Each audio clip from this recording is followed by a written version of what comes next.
ദൈവകരുണയുടെ തിരുനാൾ രണ്ടാം ദിനം. നിയോഗം. വൈദികരും സന്യസ്തരും കൂടുതൽ വിശുദ്ധീകരിക്കപ്പെടാനും അങ്ങനെ ദൈവത്തിൻ്റെ കരുണ അവരിലൂടെ മനുഷ്യ സമൂഹത്തിന് മുഴുവൻ ലഭ്യമാക്കാനും വേണ്ടി പ്രാർത്ഥിക്കുക. നിത്യനായ പിതാവേ, കരുണാർദ്രമായ അങ്ങയുടെ കണ്ണുകൾ അങ്ങയുടെ മുന്തിരിത്തോപ്പിലെ തിരഞ്ഞെടുക്കപ്പെട്ട വേലക്കാരായ സന്യസ്തരുടെയും വൈദികരുടെയും നേർക്ക് തിരിക്കണമേ.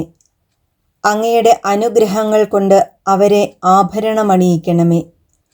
അങ്ങയുടെ തിരുക്കുമാരൻ്റെ തിരുഹൃദയത്തോടുള്ള സ്നേഹത്താൽ മുദ്രയിടപ്പെട്ടിരിക്കുന്ന അവർക്ക് അങ്ങയുടെ ശക്തിയും പ്രകാശവും പ്രദാനം ചെയ്യണമേ. അങ്ങനെ അവർ മറ്റുള്ളവരെയും രക്ഷയുടെ മാർഗത്തിലേക്ക് നയിക്കുന്നതിനും ഏകസ്വരത്തിൽ അങ്ങയുടെ അളവില്ലാത്ത കരുണയെ പാടിപ്പുകഴ്ത്തുന്നതിനും ഇടയാകട്ടെ. ആമേൻ. യേശുവേ, നിന്റെ കരുണ എന്നിൽ നിറഞ്ഞു തുളുമ്പുന്ന നേരങ്ങളിൽ